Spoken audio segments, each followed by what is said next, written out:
Mr. President, I rise to speak on this very important amendment to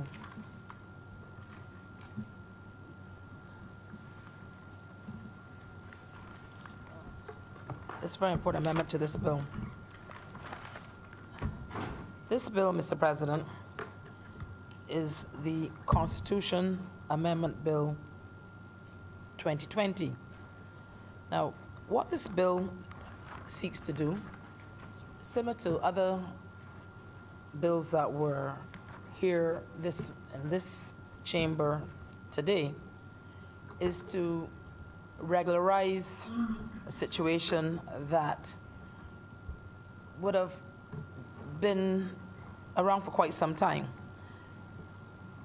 Under the Pensions Miscellaneous Provisions Act 2004, public officials from June 1st, 2005 would have retired at a particular age. And there was, that age varied, but it was a regularization of that. And what was to occur was that by 2018, all those public officers would have retired at 67. Now, this bill seeks to ensure not only that does that occur, but that there would have been some individuals who did not fall quite within that ambit, because within the Constitution, they had to retire at a different age. And this amendment would not have covered them. And two of those individuals were the Director of Public Prosecution and the Auditor General. Now, they were covered under the Constitution, so hence the reason for the amendment to this constitutional provision in order to bring them in concert with the other public officers within the public service. Because clearly would not want to have disparate situations amongst public officers where that can be avoided, and that would then not have any type or level of confusion there. Now, it also seeks to regularize the compulsory age of retirement, which is basically what we're speaking about, so that not only will these individuals be able to then retire at 67 and not at 62 as currently exists.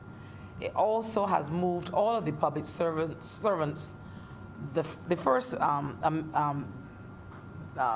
the Pensions and Miscellaneous Provisions Act 2004, because those officers would have moved to everyone to retire at 65, and then, as I said earlier, by 2018 to 67. So what I'm really trying to say, Mr. President, is everyone would then retire now with this amendment, this constitutional amendment, including the two individuals I just spoke about, at 67. So I think everyone knows the function of the Auditor General. The Auditor General is a position within the public service that I think is quite familiar to most people, especially those who have to work or deal with the public service. The Auditor General, I think that position over the years, some people have even referred to it as almost as a watchdog type situation, where the Auditor General, because they're tasked with ensuring the prudent and responsible spending by government departments, including statutory entities. We have oftentimes seen and heard from the Auditor General both positive and negative aspects of how government departments, divisions, and statutory entities have sometimes spent the money entrusted to them by the taxpayers of this country. So clearly, it is a position named in our Constitution. It is an important position. It has, from time to time, been a revelation for many people as to what some entities have done, where that information may not necessarily have been in the public domain without the Auditor General's reports that we get a chance to see every financial year. Now, the Director of Public Prosecution is also a similar position, Mr. President. I think most people, certainly those who have to interface with the legal profession, the court system, or in any aspect of the justice system of this country, will be quite familiar with what the Director of Public Prosecution does. Another extremely important position within the government structure, and certainly extremely important within the legal field. Now, the Director of Public Prosecution, that post, as I said, if this amendment was not done, they would have to retire at 62. And we certainly don't want legislation that is not in concert with each other, and there's any kind of disparity as to what obtains. That is not good process.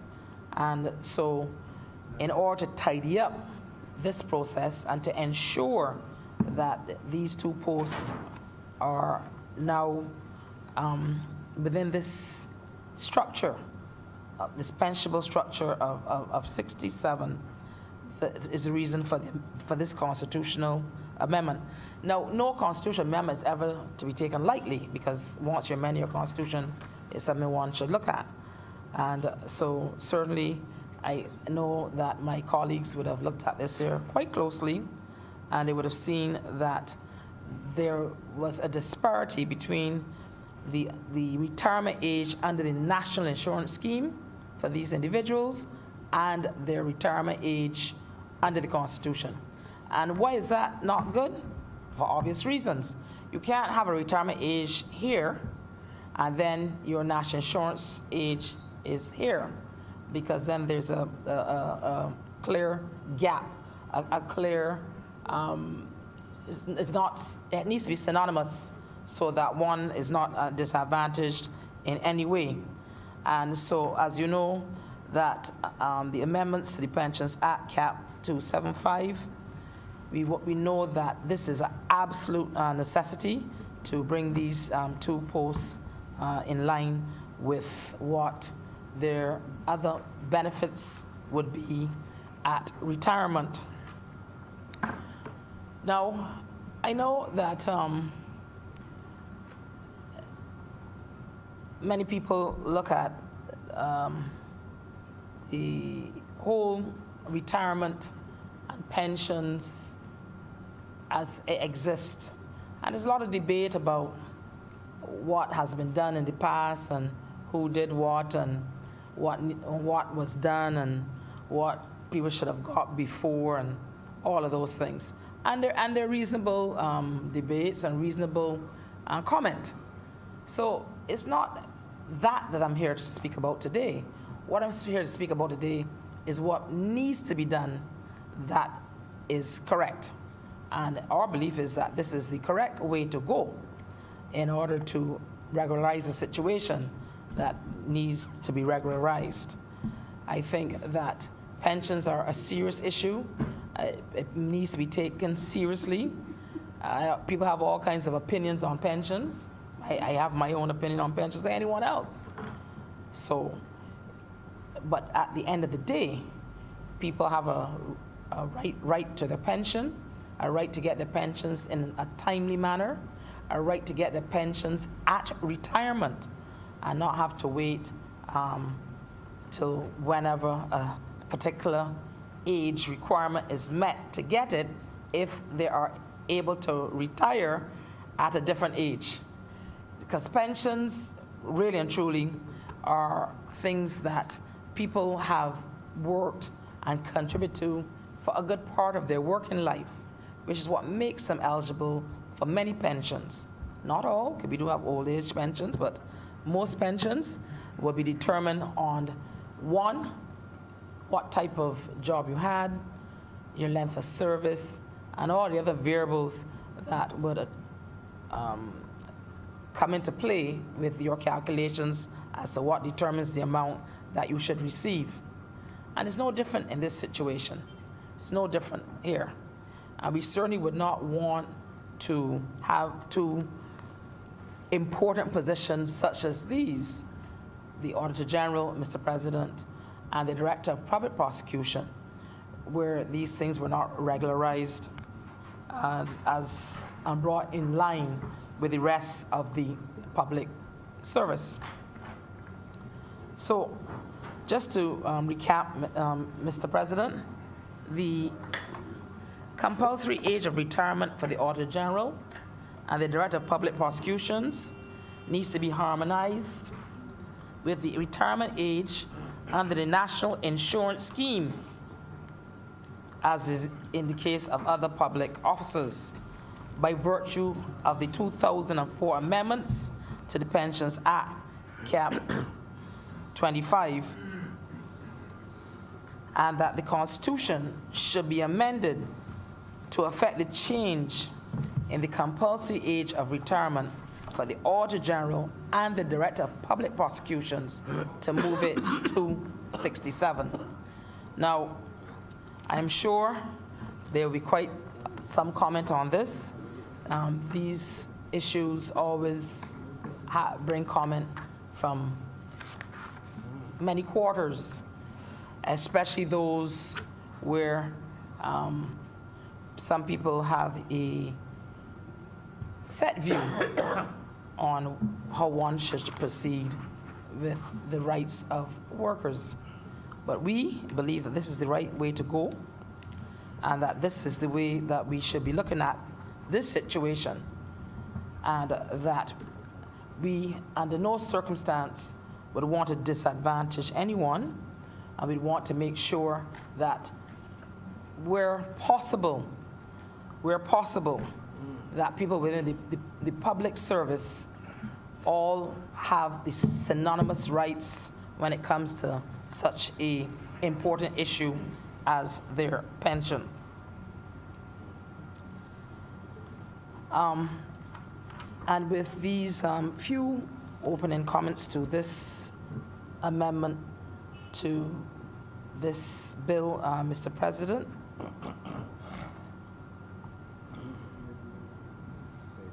I beg to move that this bill now be read a second time.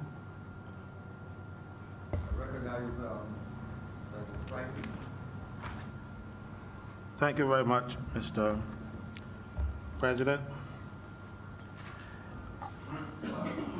I have a few preliminary questions before I get into what I wanted to say. This bill says, and the long title is supposed to alter the Constitution. I don't know if that's what we're doing. I think we're amending the Constitution. Altering the Constitution does not have a specific amendment to it. When you are altering the Constitution, like when we had the Tenantry Freehold Purchase Act, you did not, you took away a person's rights to property. So the Constitution was altered to the effect to give persons, to take away their property without breaching the Constitution. Here we are amending the Constitution. So this act should say that this act, say a bill entitled an act to alter the Constitution. This is the act to amend the Constitution. That's the first thing. And Now, do I support this amendment? Yes and no. But because I fell up for a number of reasons, and I'll go through them gradually. This amendment this is not the first time this amendment has seen the light of day in Parliament. When the Barbados Labour Party was in opposition, they failed to support this amendment. It's an identical amendment, nothing changed. And I addressed that point to say that we should not be politicizing things like this. This is not a political issue, it should not have been treated in that way. But the opposition abstained and did not allow the last government or the last administration to pass these amendments.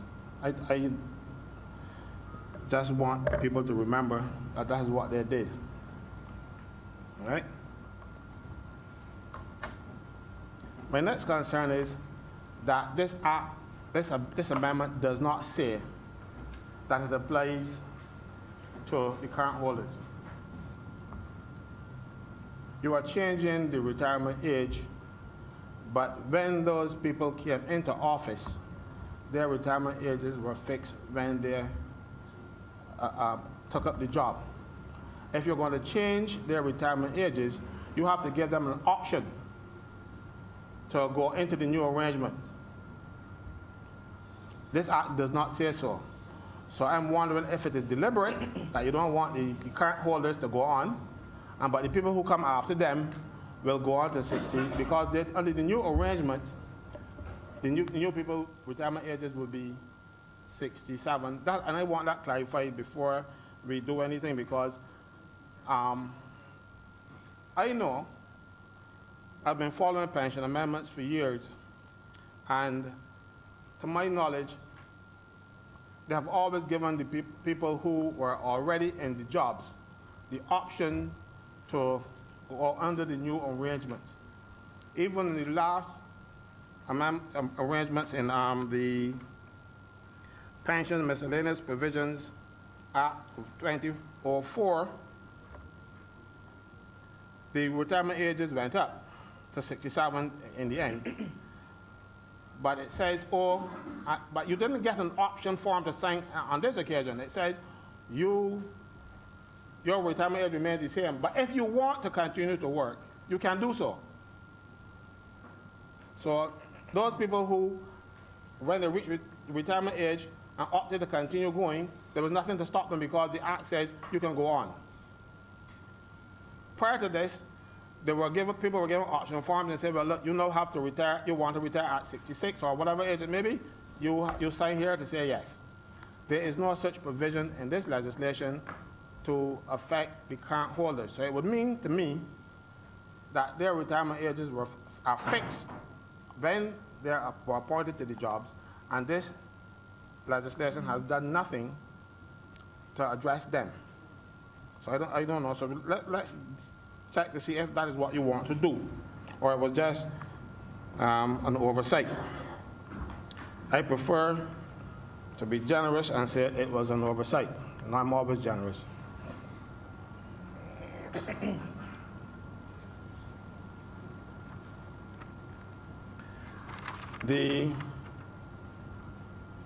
I said I was a bit conflicted. I said, yeah, I support yes or no. And the reason why, we have, to my recollection, about 13 or so different pensions act in Barbados. Everybody had one. You had the Pensions Act for civil servants, you had the Teachers' Pensions Act, you had an act for casual employees, you had Public Employees Pensions Act, you had the Widows and Children's Pensions, you had an act to deal with parliamentarians, you have one, and the judges, their pensions are dealt with under the Judges' Remuneration and Pensions Act. We have the soldiers, they get one under the Defense Act. There are an array of pensions, and all of them have different conditions. And I believe, sir, that is about time that we recognize that everybody who gives service to the country, they should get some sort of retirement award for it.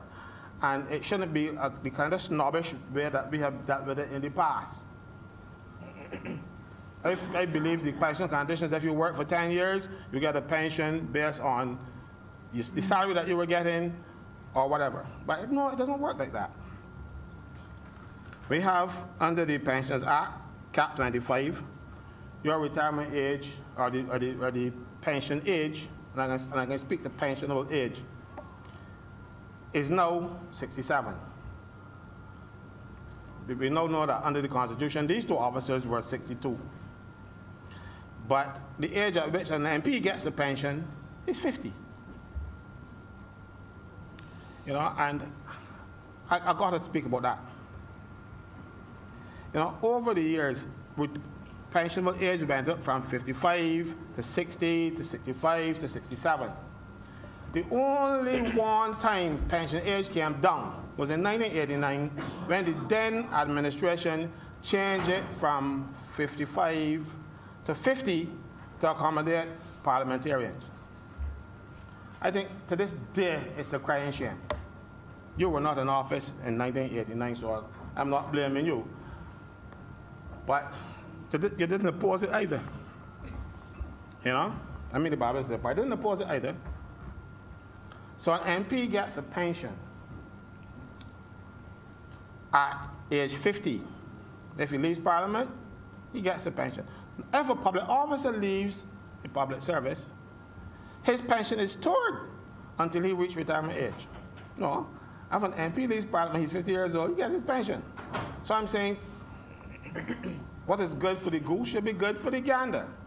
And if it is wrong for a public officer to get his pension at 50, then it should be wrong for an MP to get his at 50.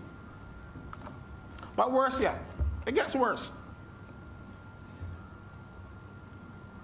A public officer gets his pension, a full pension, after 33 and a third years. That's 400 months. An MP gets his full pension, 2/3 of his salary, after 12 years.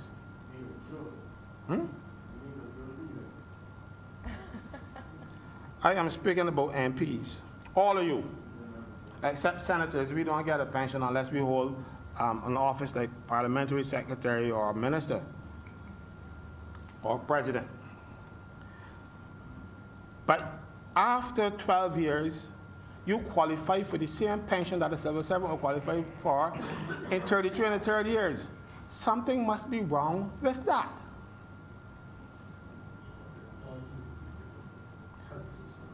No, there are different types of all this public service. The fellow who picks up the garbage, he's given public service. He's given a level that he can give it at. And the type of service that you give here, MPs should be people who could take care of themselves. Because if you can't take care of yourself, you can't come here and take care of me. So you should be making your own pension arrangements. But no, you make these nice, well, almost the nicest pension arrangements ever for yourselves. And mind you, it isn't only in Barbados, they've done it in the other Caribbean countries too, you know. I'll give an example of which even the best. Any person who becomes prime minister, who is appointed prime minister, only has to demit office. Only has to demit office. And he gets a pension from the day after. So if you're appointed prime minister today, you can go there, Governor tomorrow. I ain't born with this thing, you know. And you are pensionable from whatever age.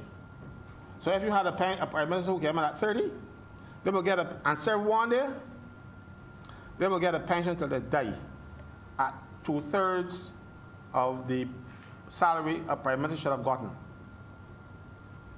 Yeah? So that's what I'm saying to you.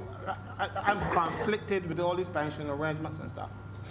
Now, a person who works at a statutory board and who is covered under the Statutory Board's Pensions Act, his pension, his full pension is after 40 years. After, 40 years. So an MP gets his pension, a full pension at 12 years. Mind you, he gets a pension of half his salary at 8 years. A civil servant gets 20% after 10 years of his salary. After 10 years, he get about 20%. So the arrangements that we are doing, that we have done over the years, it says, oh, you people really don't matter. But the most heinous part of it all was in 1975, again, you notice that the bad things happen at particular times. In 1975, the then government decided that public servants shouldn't get 2 pensions because public servants were entitled to a pension based on their service to the government, which was valued at the time about 25% of their salary. Because if you are working in government on contract and you're not pensionable, you get a contract maturity.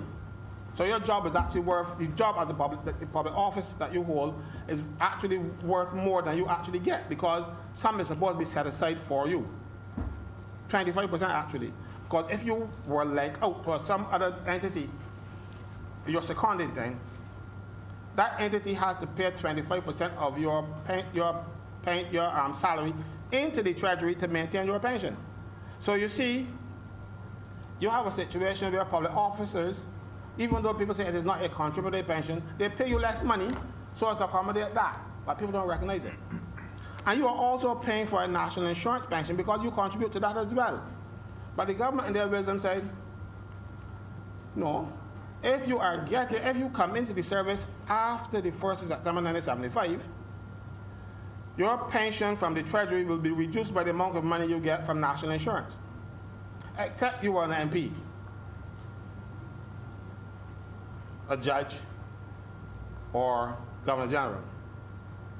And the reason why the judge, I understand that, because you cannot change the judge's terms and conditions to his detriment, but you could have changed it for people coming in. So you could bring the new judges, you could have done it too. And if MPs sit down and hear, and the place below and say, this is wrong, you shouldn't be getting 2 pensions, then they shouldn't be getting them either.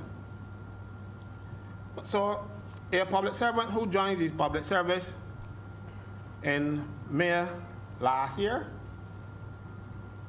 will get 1 pension. After serving 10 years, he will get a fifth of what he's entitled to. An MP who joined the service, the government in May last year, after 8 years, he will get half of his salary. And then also, he will get the national insurance pension that MPs denied civil servants, or rather public workers, because it didn't only go off the civil service, it went for people who work at statutory boards and everything else. So, why I am complaining about all this thing, I don't mind if you raise the pension age, but if you raise everybody else's, raise yours too. You know? It is only fair. And if you are thinking that your pension, you should get half of your salary after 8 years, then you should say other people should get half of theirs at 8 years. But it is not only them. People tell me the MPs work hard, so you gotta give more benefits to them. I don't know. MPs are working hard. Oh, a whole bunch of motor browns. Just all they do is talk. They don't really do a lot of work. You have a policeman who go out there hunting criminals and all kind of stuff and running them down. And if a constable is not promoted to sergeant or wherever else you go to, he has to remain in the service, and the commissioner can delegate that fellow to go out there and run down criminals. At age 66 and a half, up to 67. Okay, there. How many times do you expect to see a young fella fleet of foot tearing down the road and a 55, 60-year-old policeman running behind him? Ain't gonna happen. So I believe that if MPs should get their pensions early, qualified candidates like police should get theirs early. like fire service. You know, you're going up and building to take a fellow out in the fire service, you know, and you come down the ladder and the where they say, you drop the fellow and come down. So people in those professions should be given the option to go home early on full pension. You shouldn't be like the policemen, the firemen, some even prison officers, work until they are 67, unless they want to, unless they feel fit, because me, I think I could work to 90, you know? But everybody don't feel like me. They got some people who cannot physically do the job, but MPs think it to themselves and say, boy, I at 58 burn out. Mind you,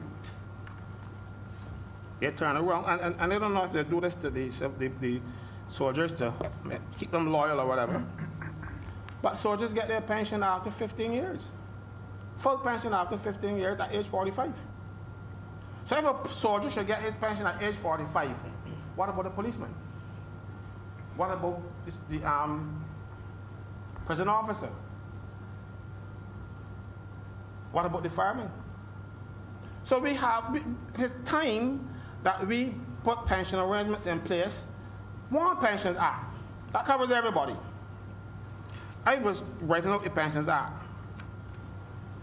Public Service Pension, the Pensions Act, Cap 25, 384, Statutory Boards, Retirement Allowances, Legislative Service Act, Pension Prime Minister Act. The Prime Minister is a legislator, so why you got a Prime Minister Act and act for the other people? Why? Because the Prime Minister gets his in one day. Oath, after the oath. Pardon? After the oath. Yes, anytime, yeah, after he take the oath. If he takes the oath and go down and run his side and he finish with that, he's pensionable. Those things don't make sense, but it is the law of Barbados. You know, if somebody appoint me Prime Minister today and they decide, well, look, I down with that. I remember, like, for instance, judges. Yeah.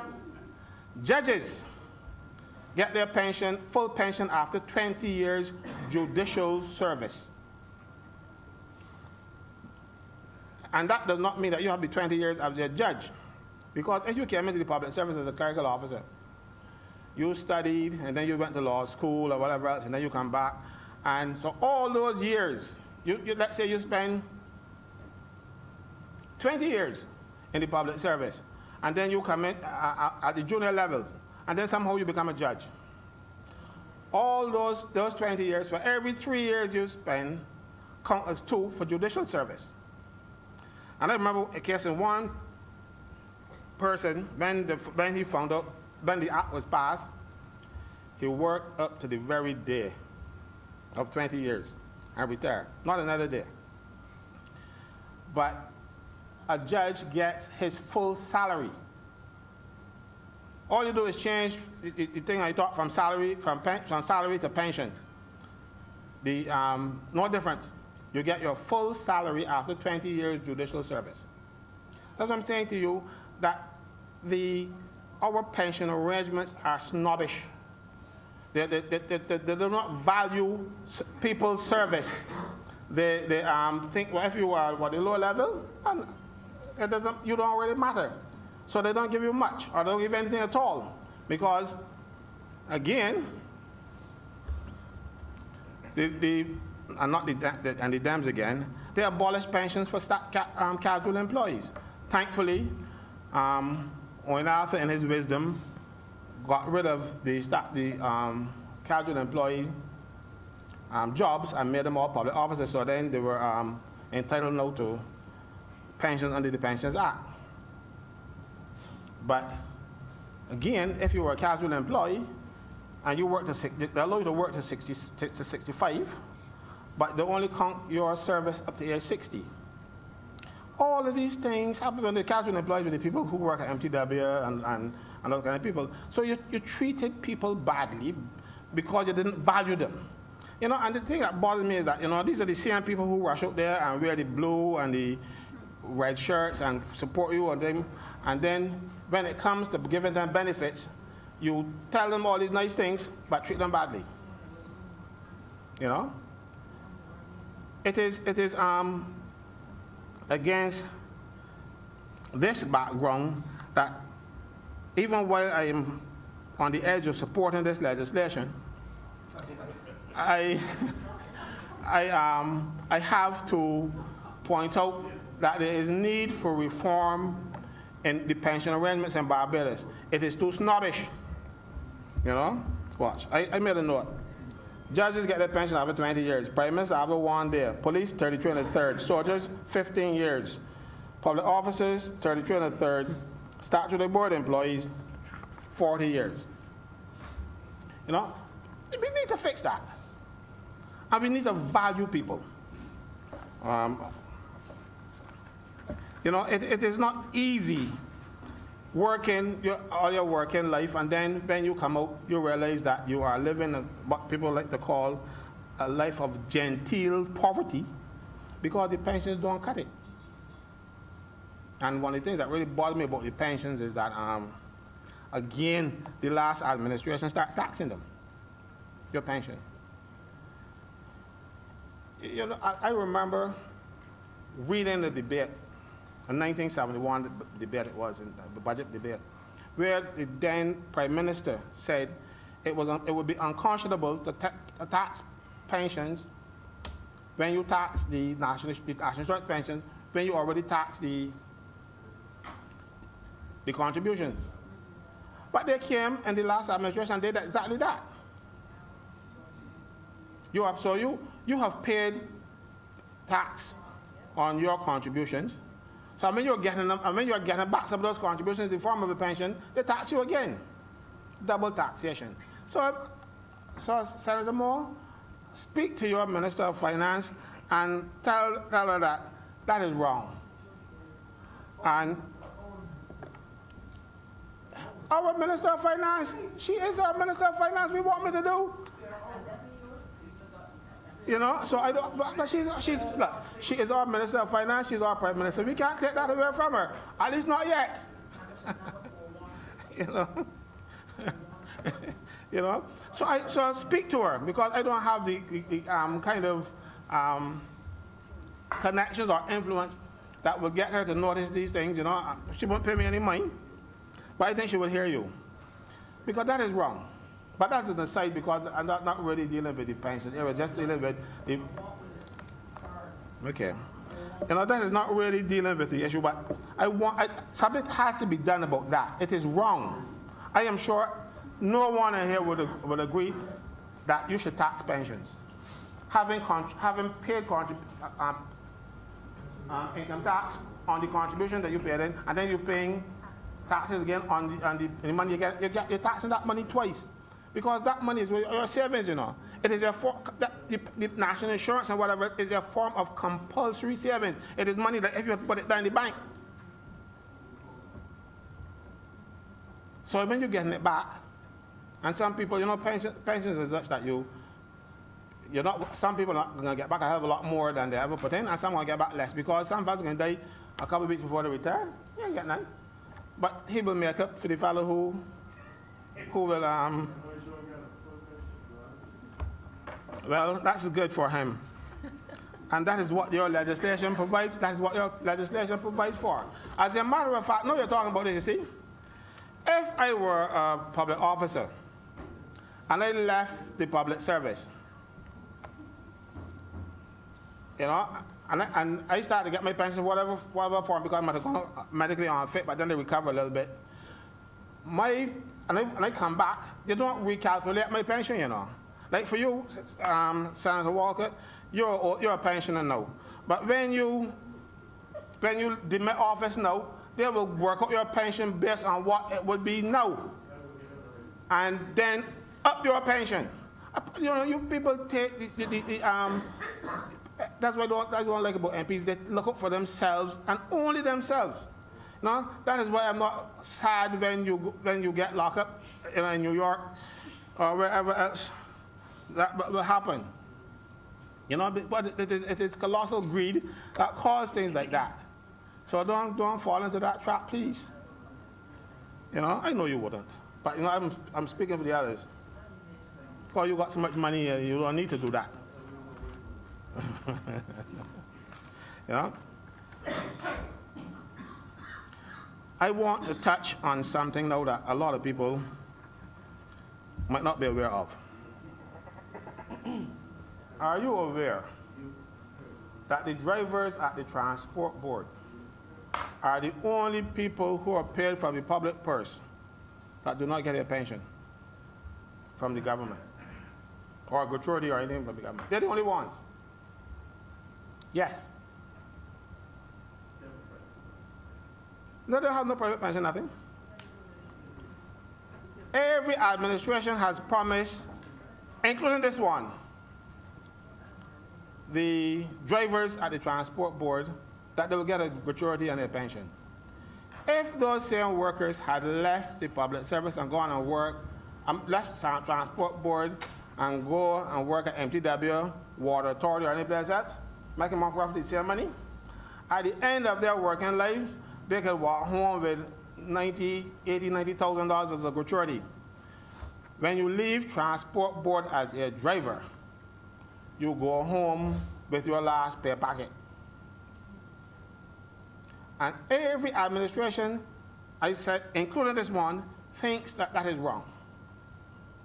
This one promised, but then they will argue, no, we can't really go and fulfill these promises because they're the IMF watching we, and we ain't got a lot of money. But you have to consider doing something about them. Because, sir, there are people like transport board that get pensions, you know. The monthly paid people get pensions. The general managers, if they are not on contract, they get pensions. The whatever titles you have in there, they get pensions. But the drivers, as a matter of fact, you can't have a transport board without drivers. They're the most important people in there, you know. Because if they don't drive the buses, you can have 10 general managers, enough accountants. Pardon? How many represent? I don't recall now, I'll tell you later, but I represent a good few of them.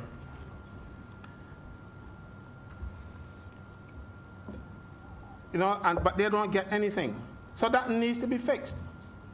It is unfair. I'm glad you agree with me, Senator Walker. And, no, but you're nodding and you're saying that is true, I can hear you.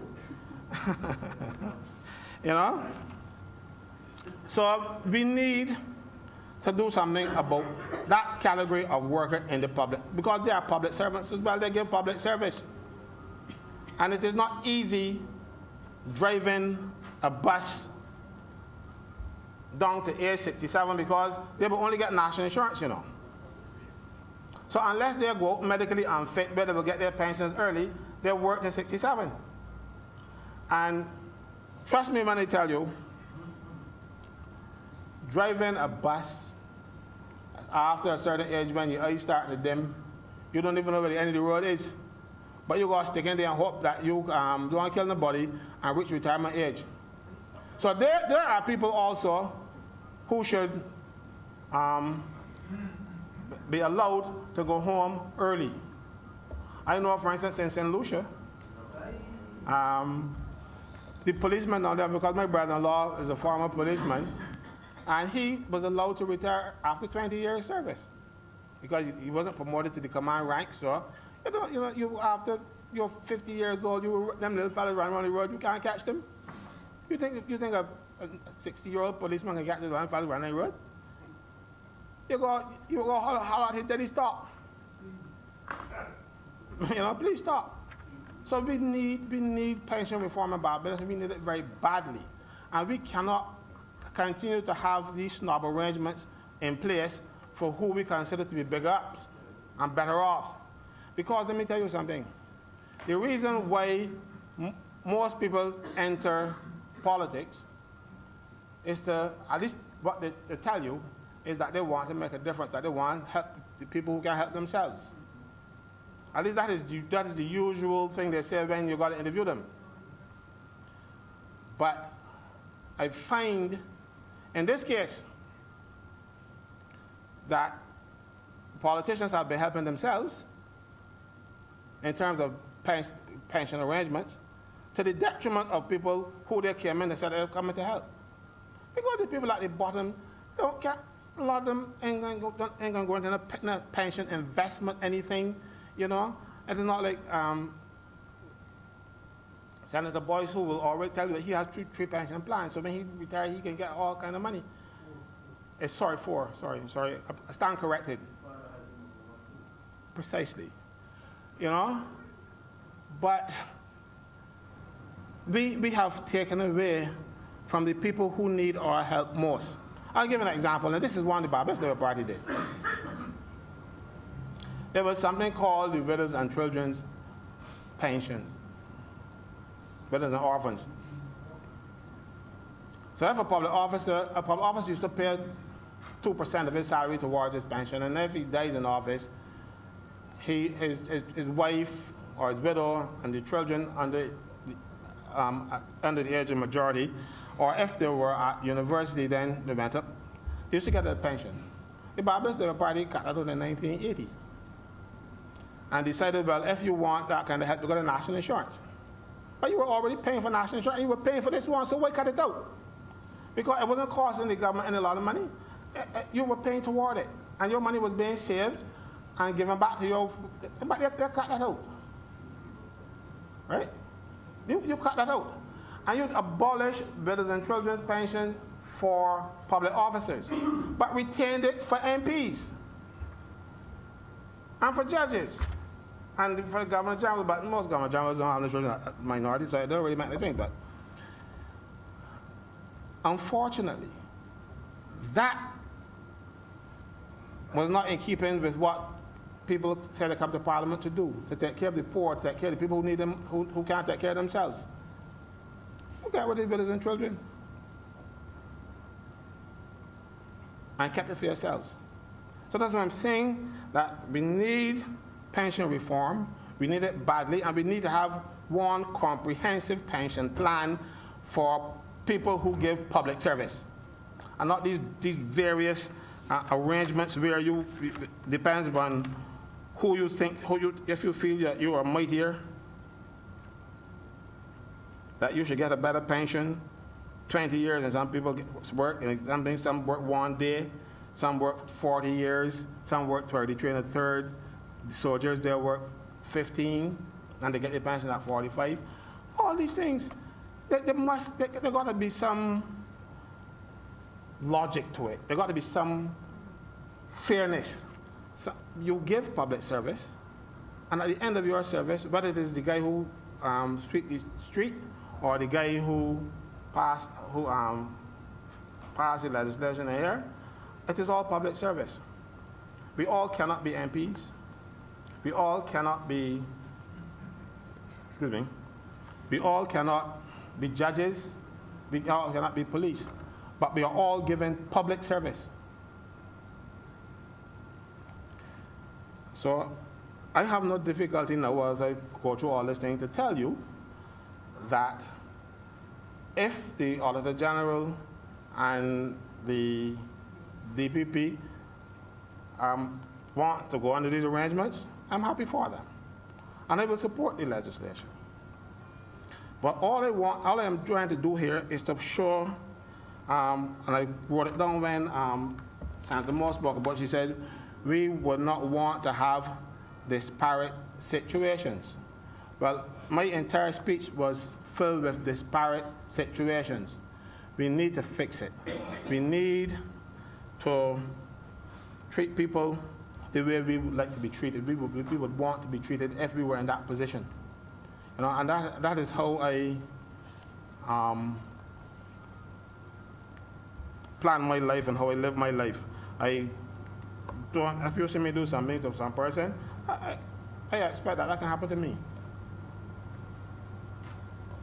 So treat people the way you would like to be treated, and you will never go wrong. And I don't think any MP would want to work 40 years before he gets to get a full pension.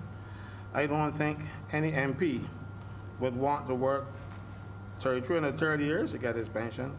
And I don't think any MP should be limping along trying to hold on to get his full pension at age 60, 65, when if it called for any physical exertion, like how the police have to do it, you know. A policeman should be at 60, at 65 years old, doing this kind of hard work. You know, you should give them the opportunity to go home early, because let me tell you something, they put their lives on the line for us. You know, recently when I had my ordeal, the first thing is call the police, you know. Did you call the CJ? No, she didn't turn up. I understand that because it was me, she didn't even turn up and visit the fellas. So they tell me. But, you know, mind you, when they had the incident at Charles, I understand the MP for that area, he turned up. And when they had the shooting in the Redmond Village, that MP also turned up. But the MP for St. Thomas didn't bother because I was there. But the thing is, I had left the next day, so she could have gone down, you know. I went to St. Lucia and was consoled and taken care of and, you know, pampered. So I was trying to get over it, and they did a good job trying to do it too, but I don't know if I find anything. She, at the beginning said that at the instance I might needed Pampers, you know, but I didn't reach that point, at least not during the incident. Senator, there is a great anomaly though affecting the political class, which I haven't heard you. Those who work 25 years as parliamentarians are only paid for 12 years. 3 terms or 12 years, whichever is the lesser. But they get 2/3 of the maximum pension you get is 2/3. You get your 2/3. So, like for instance, if a public officer who works for 33 and 30, they get 2/3 of the pension. If he works for another 10, 15 years, you only get 2/3. No, I'm not denying that, but I didn't think you were fair in your commentary in the political class. Because those who serve for 25 years in Parliament are only given a pension of 12 years. 3 terms or 12 years, whichever is the lesser. But All the time after that is not counted. But it isn't counted because you get the maximum pension allowable. You get your maximum pension after 12 years. The other people get their maximum pension after 33 years. So you get your pension, first you get it at 17 years before anybody else. And then you get it at 12, you get it at 12 years when the other people have to hold on. So the MPs get out licking. You get it early, you know what it is to get it. As a civil servant, I have to wait till 67. As an MP, you have to wait till 50. No, but going back 25 years, you will find that few people come to Parliament under 40. Go back 25, 30 years. I mean, You know why, sir? That is because people like you made something of yourselves and then come to Parliament to give service. No, I You know, was very early, 34. but that time you had it made. You could afford. No, I was You only working 5 years. didn't even need a salary because at that point in time you had it made. When, No, I was only 5 years then in public. but you were good in those 5 years, and everybody wanted you to represent them. I don't So think you're being fair to the facts of them 5 So, years. but you know, so you didn't, but you made something of yourself, and then you offered yourself to the public to give service to the public. I find now, sir, especially in the last administration, you had people who come to public office to see what public office can do for them. So that is why the pension arrangements has to be taken. But you, sir, Sir Louis, Sir Harold, and all those people, when you came to office, you came in with something, you know, a sense of Greenwich. You know, they came in, they had money. Broke. They had resources. They didn't need this. So they came in to give service to this country. We have politicians now who come in to get a job. And and a lot of them are not doing it well. You know? But the job is making something of them. In the old days, they came in and made and gave service to this country and did something for the country. It is now, it has turned, the tables have turned. Dr. Walker, surgeon, he didn't need political office. If you see what I mean, he didn't need it. But check the last administration. A lot of them were unemployed, and in some cases unemployable. You know, so they had to be here. You know, they had to be here. And they fought here, even though they didn't know what the hell they were doing. And they destroyed this place through sheer incompetence. So I know why they want the pension. And they tell you, oh, I want my 2 terms.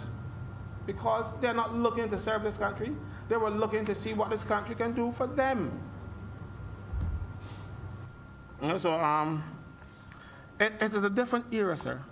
You had different types of people come into public office. Different types of people who, his grandfather, sir, he sacrificed. He was a damn good lawyer.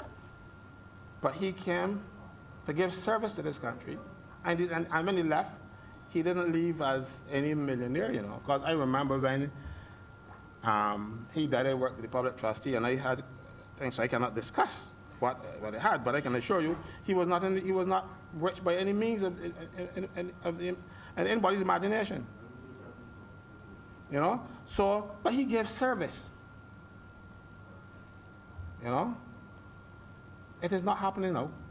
And but people who give service to the best of their ability, because they are not at that level. They might be street sweepers, they might be general workers, they might whatever, but that is the best they can do.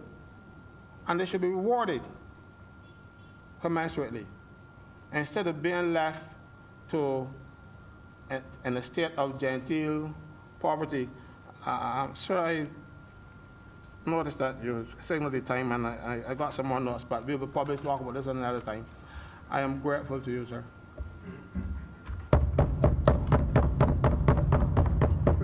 Chris. Senator Greenwich. Yeah, he speak after me. He yielded to me. Thank you, Mr. President, for recognizing me. I want to support this amendment. And as I'm sure the people would have remarked, or they would have felt already, that this is indeed a constitutional matter. But all it deals with is the fact that the DPP, the Director of Public Prosecutions, may now be permitted to stay on until he reaches, or she reaches, the age of 70, and the Auditor General goes at 67, full stop. It is a constitutional debate. Constitutional, sir, because this constitutional amendment deals with 2 constitutional posts. And that is what kicks this into the realm of our Constitution. In other words, sir, it is an admission that we are dealing with 2 persons whom we consider to be in a special category. This may not be a huge constitutional matter, but as I was thinking about it, I realized, Mr. President, that it did call for some reflection. To my mind, and as I reflected, Mr. President, it has to do with what we perceive as inadequate productivity after a certain age.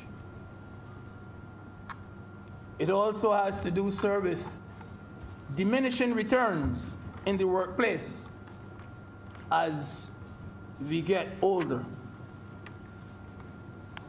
So in a roundabout way, sir, I was thinking about myself, and it is indeed an acknowledgement that there are a lot of things which I could do in my young days which I cannot handle now.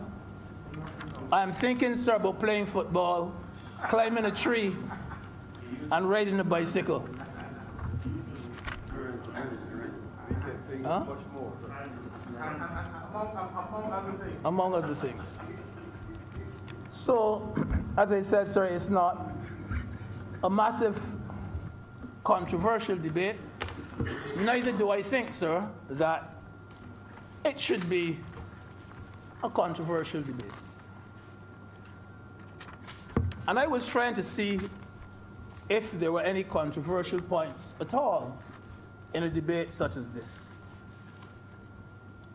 You know, sir, if we accept the fact that the DPP and the Auditor General are both in a special category, then the question is, Mr. President, why not make that cutoff point for both of them at 67?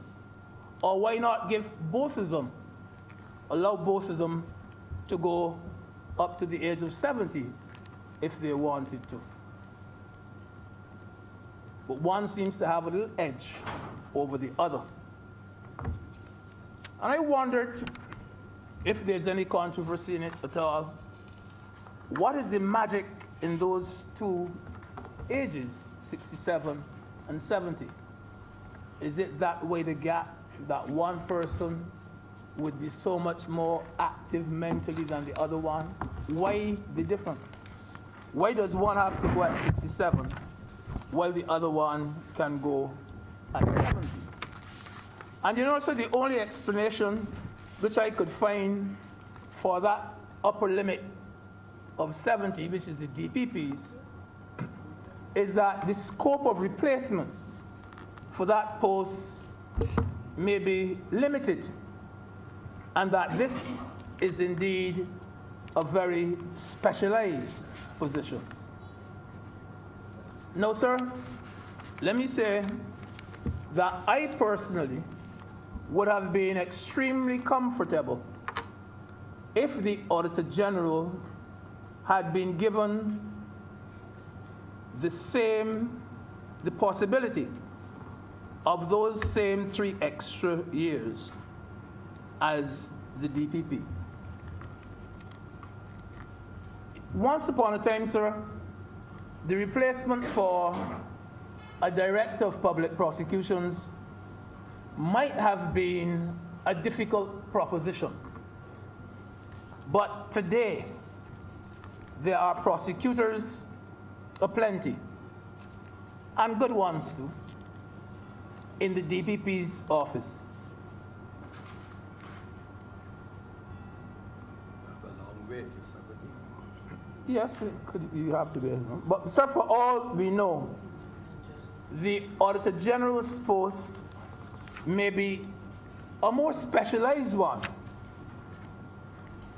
and a more off the market one than the DPPs. Indeed, sir, the Auditor General may very well be dealing with a very technical, perhaps fraudulent type of matter on his 67th birthday.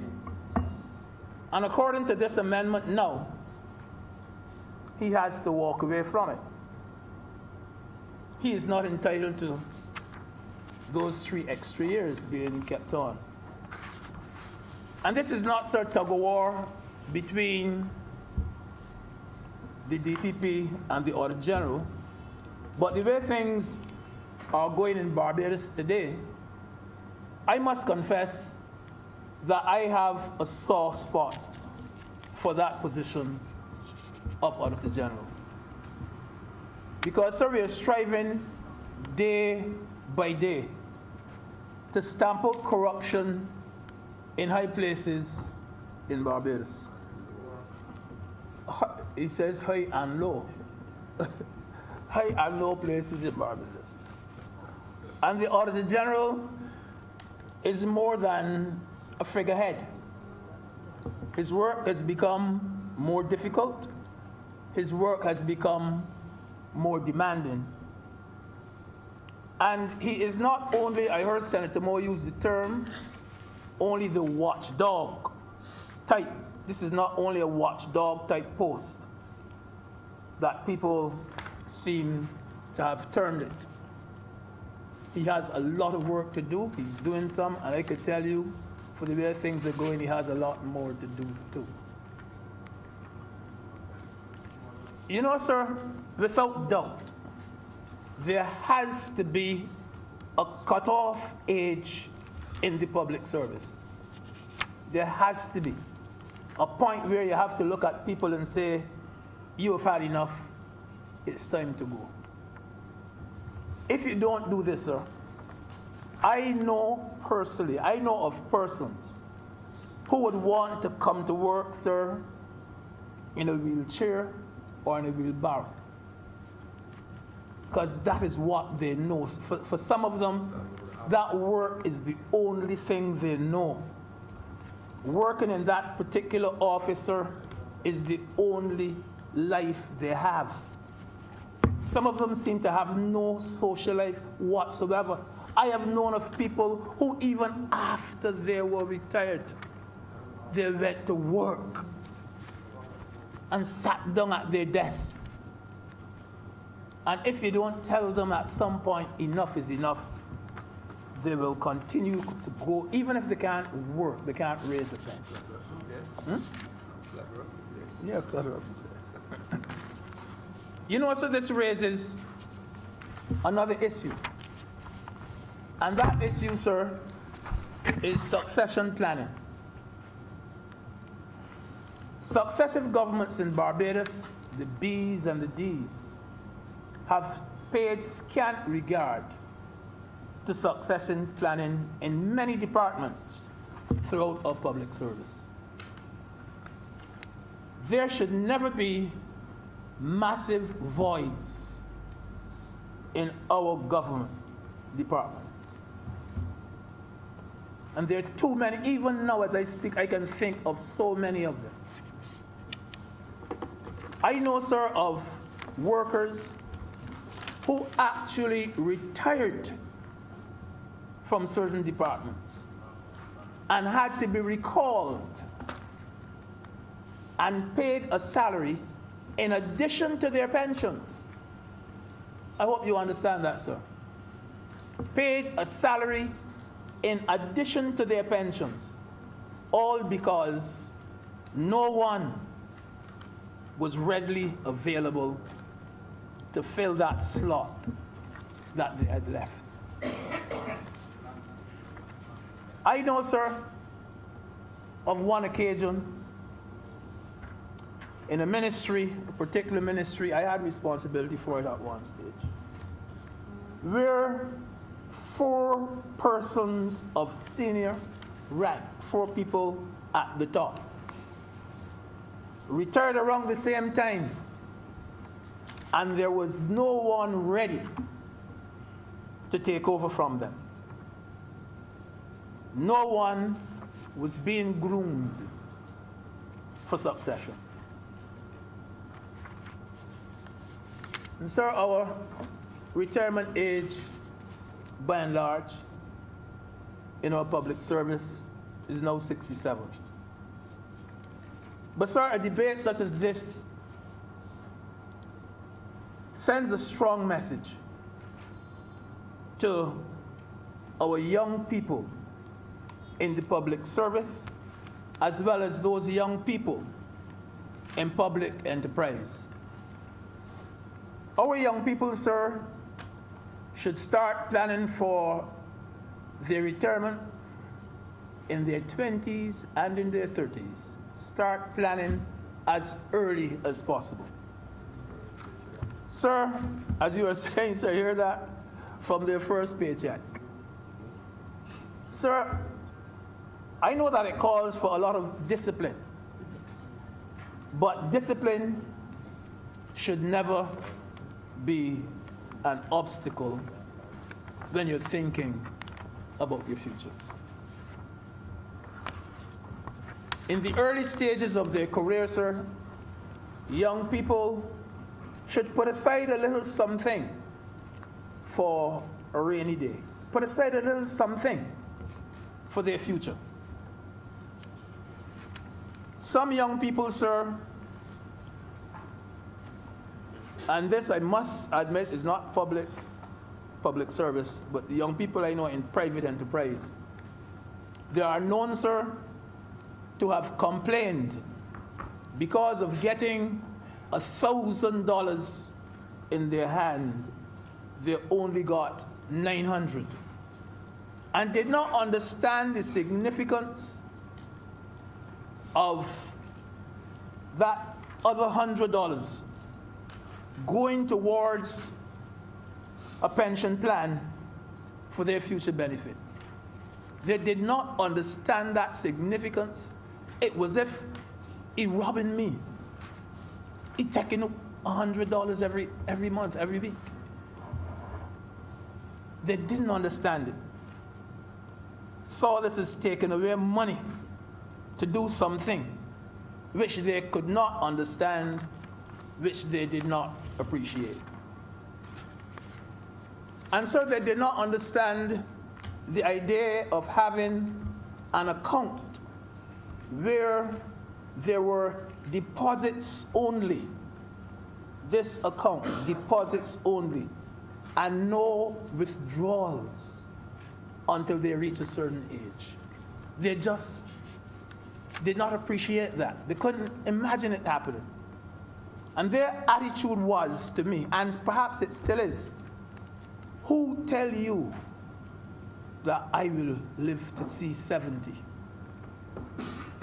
If I reach 70 will look after itself. But sir, perhaps it is not the fault of the young people, you know. Maybe, sir, it's the fault of people like you and me, sir. Maybe the fault is ours. Because we must educate our young people, our youth, as to what retirement means and what it entails. I have known young people, sir, who opted for early retirement only to find out that the pittance, the little pittance they got, could not cover their post-work expenses. Couldn't cover their post-work expenses, but still they gone and they retired. And they were not even close to that 67 when they retired. I heard Senator Franklin refer to that kind of thing as being put into genteel poverty, where they put themselves into it. But if we go back to the older folks, 67, so when our senior public servants are compulsorily retired at 67, so they have acquired and they still possess a lot of knowledge. Some of them, perhaps, to me, the brains are, to me, at the best. I can think of 2 or 3 permanent secretaries who retired, and when they retired, they were really, really sharp. Real sharp. And many of them still believe that when they leave the public service, that they have to do things to keep that brain of theirs as active as possible. I don't know if you recall, sir, but I do remember when I was going to school, the headmaster from my district, I didn't give you any indication that he was going to call the name, but sir, with your permission, I'll say Mr. Murrell he was, from Marleyville. He used to catch the bus with me, a retired headmaster, to go. I was a little schoolboy, and he would get onto the bus. And he was going to the modern high school to teach. Because when he finished teaching, being a principal at St. Mark's, he wanted something to do with that mind of his. And he and 2 or 3 other principals that I've heard of taught at the modern high school. There were some old headmasters and teachers, senior teachers, who taught at the federal high school. Because at that stage, you know, you're looking for something And the best thing you can do is what you are accustomed to doing, which is teaching. But it is not surprising to me that today a lot of our retirees, deputy PSs, they find employment in the private sector after leaving the public service, and particularly in that human resources section, they find employment. There are some too, again, I wouldn't call names, but people like myself and Senator Rogers, we would know of people who left the public service and they had a religious calling. Who mean? No, you're talking about Alan Jones and CVS Bell. Teach first and not me.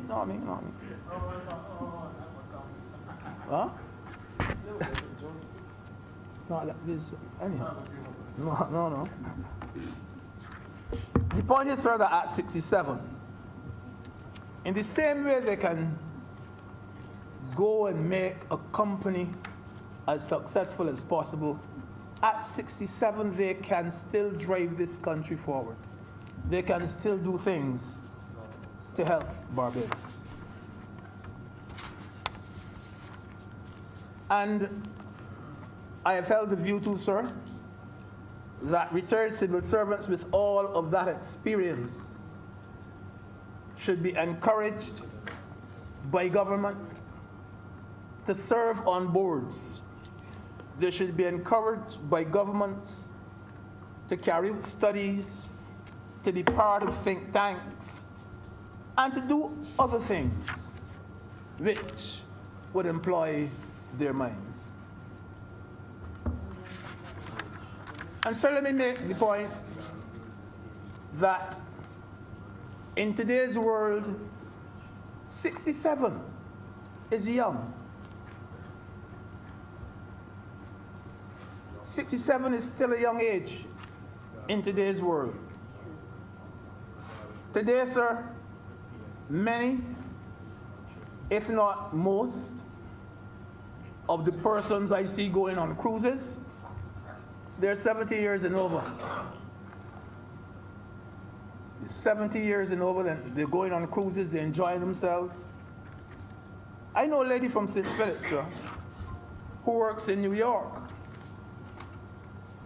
And about, I don't know if she's still doing it, but about 3 years ago, when I spoke to her, having come home here on a holiday, she was still working in a library in New York, and she was 92. She was still working in a library in New York, and she was 92 years old. Sir, I am convinced that maybe in the 60s, I go there, people used to show age and people used to get older more quickly, to me. And sir, conditions such as those NCDs, non-communicable diseases, which used to be a death sentence, they're now treatable. People are living longer, they're living more healthy lives. And governments around the world, Mr. President, are confronting this problem by pushing upwards the age of retirement. And employees are opting to work longer, because it is a win-win situation where the employee gets to work longer and government still gets some productivity in return. And I do believe, sir, and I agree with Senator Franklin, that we need to have, I agree, one comprehensive pension plan. Because at some stage, sooner or later too, in fact, sooner rather than later, there must be a close analysis and a close examination of government's pension costs. We have to do that at some stage. Because, sir, to say that it is high is, to me, an understatement. We have to do something about it. Mr. President, I, like my friend Mr. Franklin, still have a few things that I could say, but I can't say all. I am in full agreement with you. And so I am very grateful to you for having given me the opportunity, sir. And I end just where it began, which is that I do support the amendment. Thank you, sir. Thank you, Senator. And the next recognized, Senator Maynard. Thank you, Mr. President. Mr. President, it seems as though we've all stood to speak and declared our hand at the beginning, so I'll declare mine. I do support this bill, and I do support this amendment. And Mr. President, when I spoke on the QEH amendment, I said that this government was an action government to allow thumps on the table. And it is an action government. And I'm pleased that this government has chosen to correct some of the things that it did wrong before. This bill, Mr. President, was debated in the House of Assembly in July 2016. And the contents of this bill today are no different from then. The outcome of the vote was different.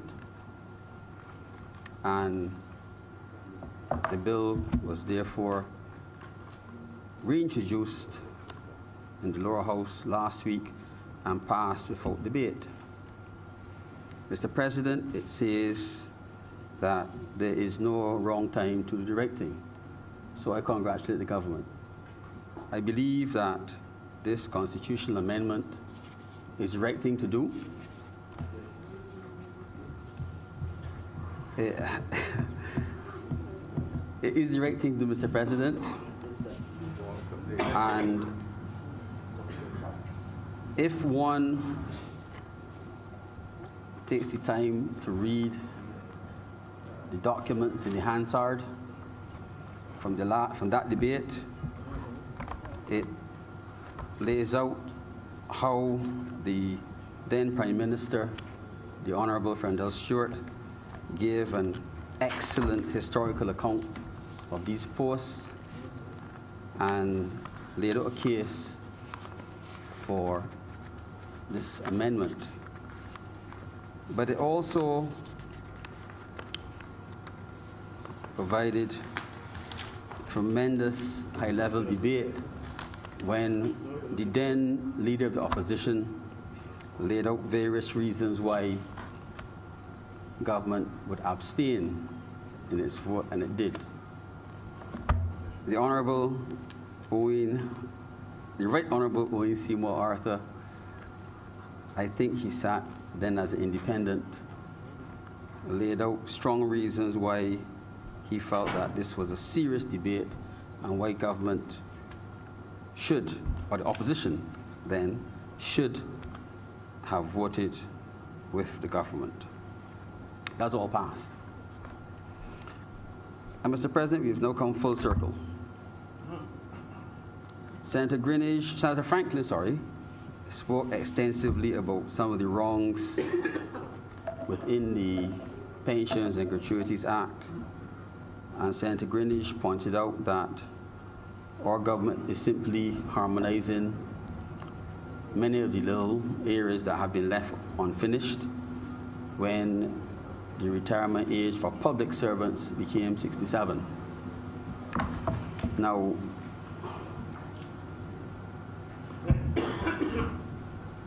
workplace productivity has changed, and despite the NCDs and Alzheimer's,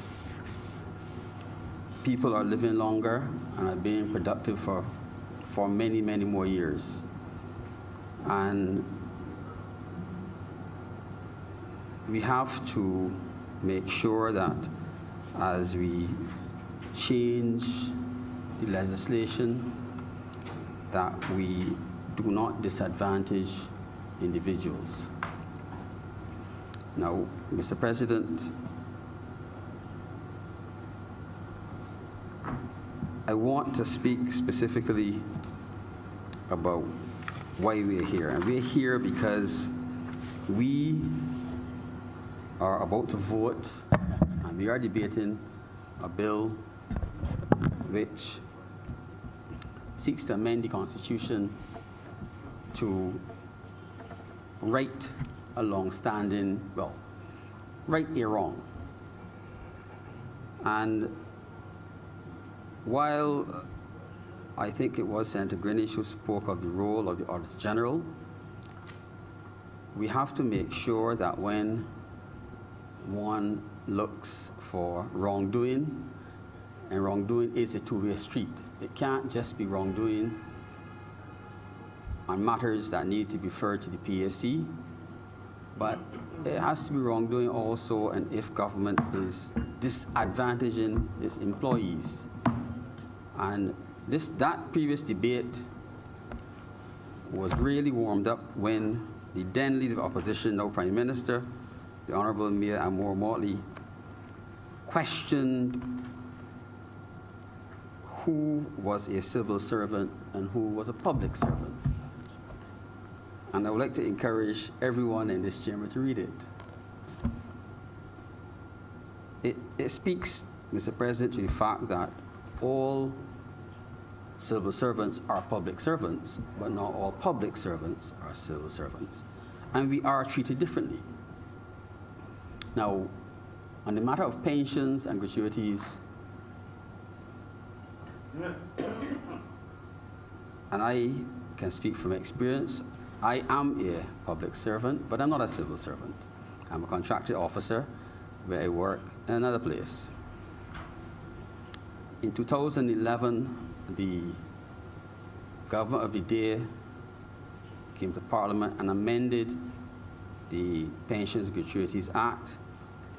Immediately after, allowances became taxable. And the formula for calculating gratuities of civil servants, or rather public servants, was changed.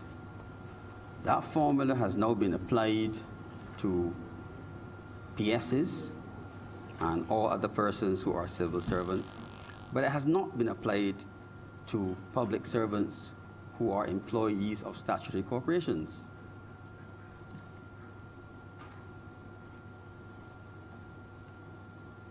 Most of us in here might have read Animal Farm, and there was a character called Squealer. And when I read Animal Farm for the first time, I was 13, and it was a nice book. And then I read it for the second time when I was 18, and I realized it wasn't what I thought it was at 13. And I've subsequently read it again for the third time. All animals are equal, but some animals are more equal than others. If, however, all animals are equal, we should treat them all equally. And I'm standing in this chamber and calling upon those responsible to correct the injustice. You cannot expect to treat persons who are at the same level of S grade in the civil service differently when it comes to their pensions and gratuity based on personal interpretation. The time will come, Mr. President, where these matters will be challenged in a higher place, and it is not too far away. It is not too far away. It's the source of tremendous unhappiness, discontent, and lack of productivity.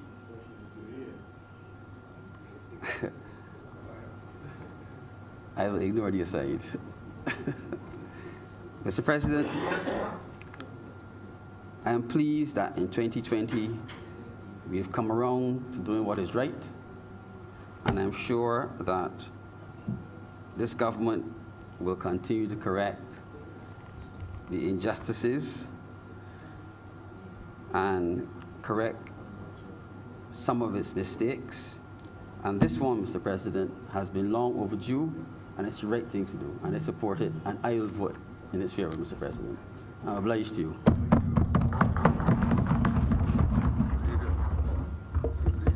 You need to wind up now.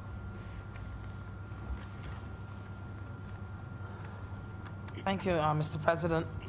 I have taken note and listened to all of the views expressed today by my colleague senators, and certainly I've noted with quite some interest some of the opinions. I will say that with regard to the comment made that we need to, and I quote, fix it. Like many other parts of government, it needs to be fixed. Now, I agree. There are many parts of government that need to be fixed.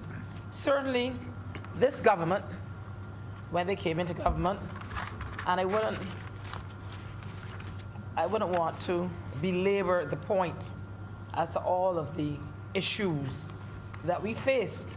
They're well known, and many and myriad problems confronting us, whether economic, whether legislative reforms, whether health and safety in the workplace. I could go on and on and on. No buses, no water, sewage in the streets. It doesn't make sense me going over these things over and over and over again. 'Cause all of Barbados could see it for themselves. I mean, if you live like me in Christchurch and you're driving on the road and sewage in the streets, you can't help but see it. But you're not seeing that now. You're not seeing that now. You know, we're trying to fix it, as was said by Senator Franklin, I think it was. And this is yet another issue that we are trying to fix. We fixed one this morning, and we're back here to fix one again now. But as you said, this is a complex issue. And yes, there are some areas that may not be synonymous. And maybe, I think the word that we both used was disparate. Nevertheless, you have to start with any issue somewhere. There has to be a beginning to get to an end. So I would not want to come in here and suggest that this is the end of all of the issues, whether they're pension-related or otherwise, that exist and that we're trying to fix. But I wouldn't want to be accused, certainly this government would not want to be accused of rushing in here and just rushing things and not taking our time to do it correctly and starting somewhere to get somewhere else. Now, having said that, yes, we're here asking for this amendment in order to ensure that the Director of Public Prosecutions and the Auditor General will be coming on in line with other public servants with the retirement pensionable age of 67. And was rightly said, I think, by Senator Greenidge, that in the case of the DPP, the Director of Public Prosecution, under certain conditions, may go on to 70.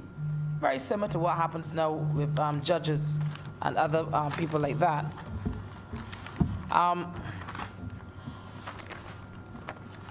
Having said that, I just want to say that this issue, like many others that we have faced, when one looks at it, you have to look at it and see what needs to be done and ensure that what is done in a manner that is fair and a manner that does not advantage or disadvantage an individual. And I think that this does just that. Now, I listened to Senator Franklin on the issue of, and my colleague Senator Greenidge on the issue of gratuities and the like.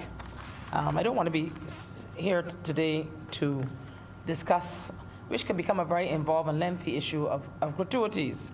But like I said, there were many issues faced by us, and we do intend to continue to go on the correct path of ensuring that these issues are resolved, and this is one such. Now, certainly, I listened carefully to the discussion about age of productivity, whether it's 50, 60, 70.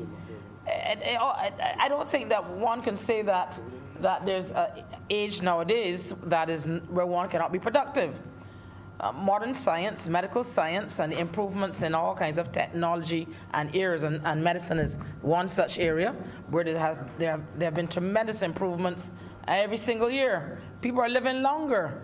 People are not dying as young as they used to. If you go and speak to an association like the Barbados Association of Retired Persons or the Ministry of Gender Affairs, or any area in Barbados where they deal with elderly people, people are living longer. They're living longer. And why they're living longer? Science has improved. Medicine has improved. The skills of doctors they're three in here. I'm sure that they would agree that things have improved where people are living longer. So, sorry, there were 3 medical and 2 non-medical. Let me correct myself. For accuracy, let me correct myself. 3 medical and 2 non-medical, and 3 non-medical doctors. But nevertheless, we could just look at countries around us.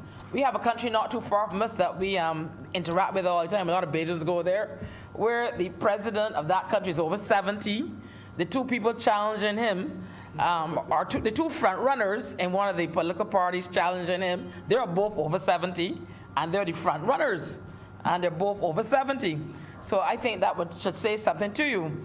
To the fact that, Senator Greenidge, that certainly anyone approaching 70 or over 70, there's 0 reason for them not to be productive as long as they have their health. And we know there are many 70-year-olds more than competent.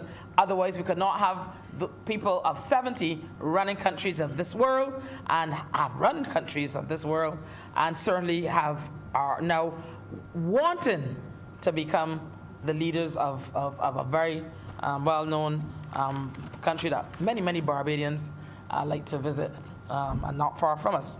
So productivity and age certainly is an area in today's world that you see, so when we talk about people retiring at 67 and in certain circumstances going on to 70, that's not untoward.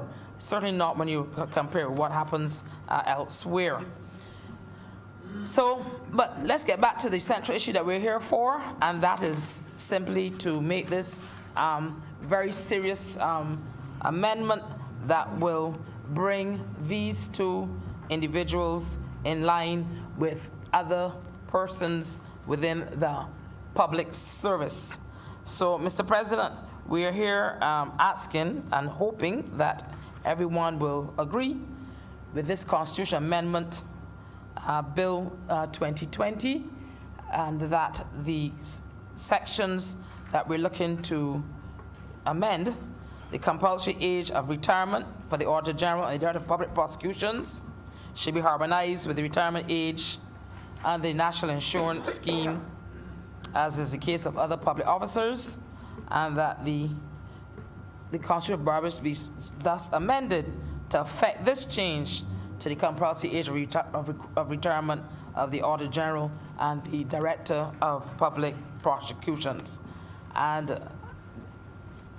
as I said to my fellow senators when I first got up to speak, this is certainly something that we need to do in order to not have variations within one aspect of our law, and a variation in another aspect of the law that affects an individual where there is a gap between their retirement age and their pension eligibility requirement. And with that, Mr. President, I would like to move that this bill now be read a second time. A third time. Second time. A second time. Question is, consideration, be now read a second time. All honorable members in favor, please say aye. Those against, please say no. We think the ayes have it.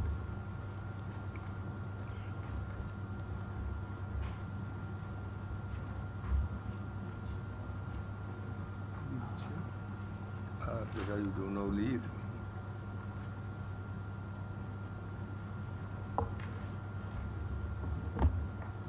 Mr. President, I'd like to move that you know the chair and the Senate resolve itself as a committee for further consideration of this bill.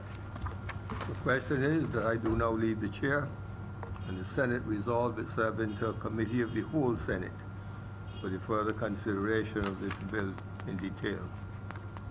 All honorable members in favor, please say aye. Aye. Those against, please say no. We think the ayes have it, and we are now in committee.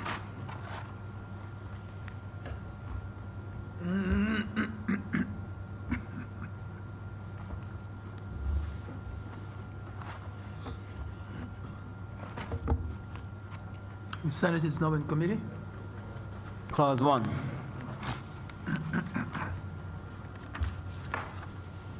Mr. Chairman, I beg to move that Clause 1 stand part. The question is that Clause 1 stand part. All those in favor, please say aye. Those against, please say no. Methinks the ayes have it. Clause 2. Mr. Chairman, I beg to move that Clause 2 stand part. The question is that Clause 2 stand part. Honorable senators in favor, please say aye. Those against, please say no. Methinks the ayes have it. Clause 3. Mr. President, I beg to move that Clause 3 stand part. The question is that Clause 3 stand part. Honorable senators in favor, please say aye. Those against, please say no. Methinks the ayes have it. Report. Mr. President, I beg to move that you now report to His Honor the President the passing of one bill in committee. The question is that I do now report to His Honor the President the passing of one bill in committee. All honorable senators in favor, please say aye. Those against, please say no. Methinks the ayes have it.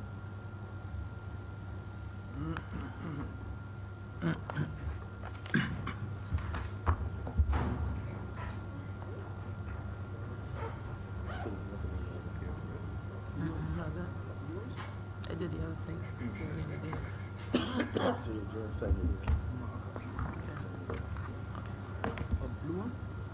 Passing committee. Chairman has reported to me the passage of the bill under consideration in committee. Mr. President, I beg to move that this bill now be read a third time. Question is that the bill under consideration be now read a third time. All honorable members in favor, please say aye. Those against, please say no. I think the ayes have it. Mr. President, I beg to move that this bill do now pass and be cited as the Constitutional Amendment Act 2020. Question is that this bill do now pass and be so cited. All honorable members in favor, please say aye. Those against, please say no.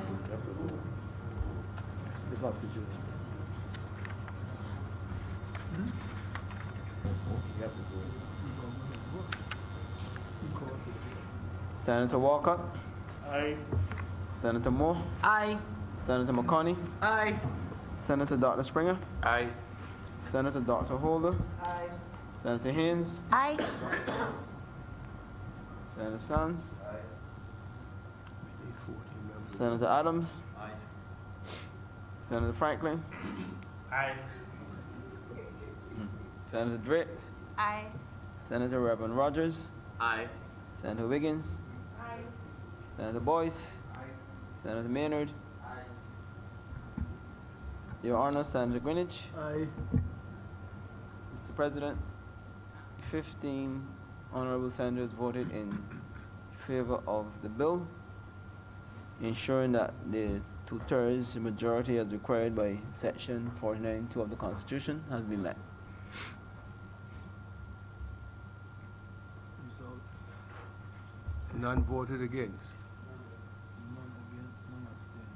15. Those who are following us on the radio, should be pointed out that this is a constitutional amendment, and to that extent, we needed a two-thirds majority. 15 honorable members have voted in favor, none against. So the bill is now passed. And we cite it as the Constitutional Amendment Act 2020. Thank you. Today's sitting. Mr. President, I beg to move that today's sit, that brings us to the end Today's business. of today's business, and that we adjourn sine die. Question is that this session be now adjourned before the day appointed. All honorable members in favor, please say aye. Aye. Those against, please say no. Take the ayes have it. This session is now adjourned. So we've been given notice of the next one before the day appointed. Thank you.